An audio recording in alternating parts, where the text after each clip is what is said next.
Nanti waktunya akan tiba saat kalian tahu apa sebenarnya sakit. Kakek udah bilang, kamu nggak perlu datang ke sini. Ibuku yang meninggal, masa aku nggak datang? Semua yang mati malam ini.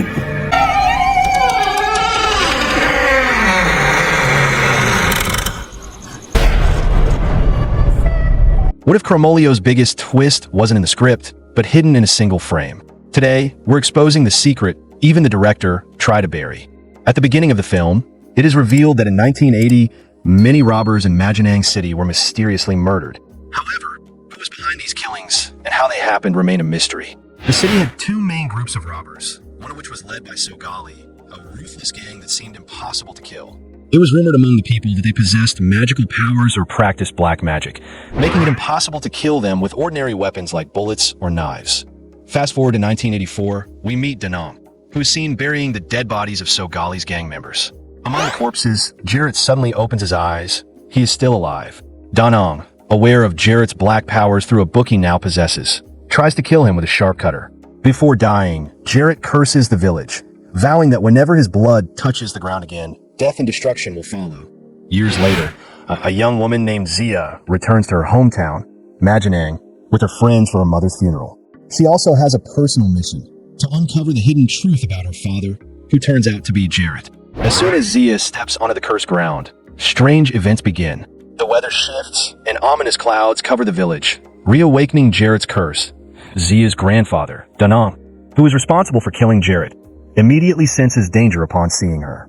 He urges Zia to leave the village before nightfall, fearing the curse will bring destruction. The villagers also begin to act strangely towards Zia, aware of the looming threat her presence brings. Despite Danong's efforts, Zia is determined to uncover the secrets of her family's past.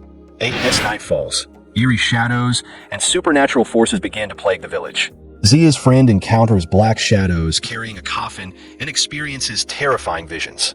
Those who see these spirits soon meet a gruesome end. Danong tries to protect Zia using bullets filled with salt, an element that repels the vengeful souls. But the spirits keep returning stronger than before, in a desperate bid for survival.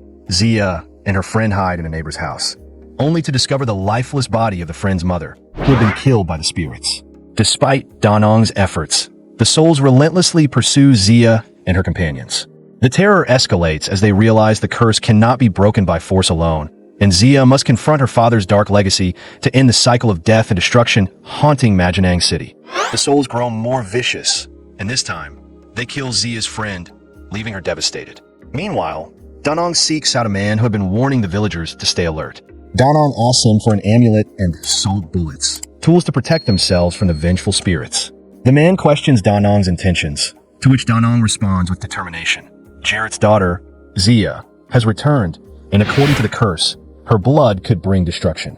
Yet, paradoxically, her blood could also be the key to ending the curse. Danong declares his plan to use Zia to finally destroy Jarrett's legacy and save the village. In a sudden twist, a man named Yanto, who once worked alongside Danong to kill the robbers, kidnaps Zia. Yanto notices an amulet around her neck, a charm capable of protecting her from the spirits, likely given by Danong. When Zia asks him about its purpose, Yanto explains that it's meant to shield her from the curse her father left on the village. Realizing Yanto knows about her family's dark past, Zia presses him for answers. Yanto reveals a horrifying truth. Danong had killed Jarrett by severing his head, but even after dismembering his body, Jarrett's immortality, fueled by dark powers, kept his presence alive. Yanto explains that Jarrett's curse ensured that as long as his blood remained in Majanang, death and destruction would plague the village.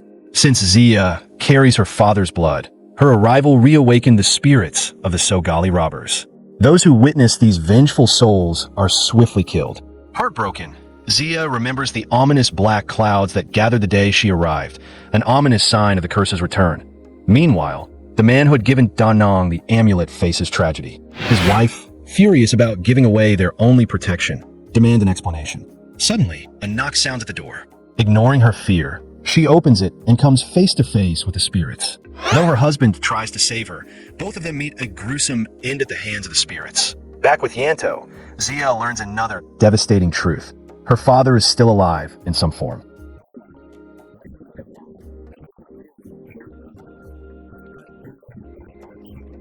Only Zia holds the power to end him for good. Yanto reveals that she must reunite Jarrett's body and head, allowing his soul to return. Then, by pouring her blood onto a weapon, an axe, she will gain the ability to kill him and break the curse. Zia is shaken to learn that Danong's real intention for bringing her to the village wasn't to protect her, but to use her against Jarrett.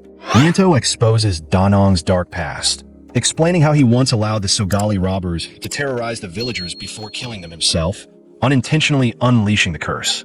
Danong had crafted 3 protective amulets from Jarrett's teeth, one for himself, one for Zia, and one for his friend, leaving the rest of the villagers to suffer.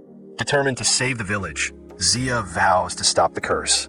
But Yanto, harboring guilt and despair, believes the villagers deserve their fate.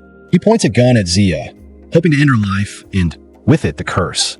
However, Zia reacts quickly, knocking over a chair and causing him to miss his shot, narrowly escaping death. Hearing the gunshot, Danong rushes to save Zia and begins fighting with Yanto. After overpowering him, Danong escapes with Zia. On the way, Zia confronts Danong with anger, blaming him for the curse that has plagued the village. In response, Danong suddenly grabs her hand and makes a deep cut, smearing her blood onto an axe.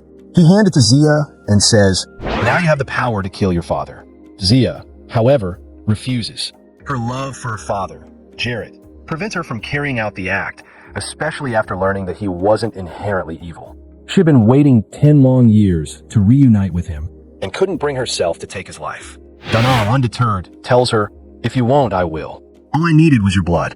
Danong then brings Zia to his home, revealing that Jarrett's dismembered body is buried in the backyard. As Zia processes the horrifying truth, Danong accuses her of being the reason behind the villagers' suffering.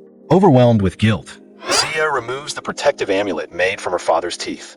Immediately, the spirits appear before her, ready to attack, but Danong intervenes just in time, dragging her back inside.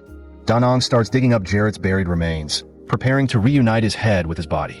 Before he can complete the ritual, Yanto returns, determined to stop him, and a fierce battle erupts between them. Meanwhile, outside, Jarrett's soul manifests and approaches Zia. Recognizing her father's spirit, Zia accepts her fate and tells him he can kill her if that will bring him peace.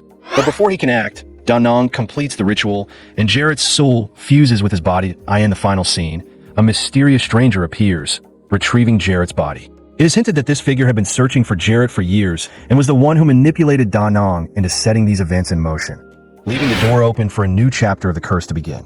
So, genius twist or total nonsense? Find out below. Down arrow, and if you spotted a detail we missed, drop in the comments. Prove us wrong. Thanks for watching.